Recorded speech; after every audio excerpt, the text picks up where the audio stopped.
In Champions League, l'Atalanta scrive una bellissima pagina di storia del club e del calcio nazionale.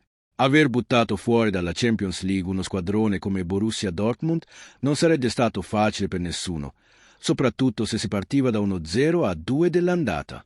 Raffaele Palladino ha sempre mostrato positività e si era detto convinto che l'impresa fosse possibile. Poi si è messo a tavolino con il suo staff e ha preparato la sfida in ogni particolare. I tedeschi gli hanno dato una mano. Sono sembrati un po' leggeri, sicuri di essere già ai quarti.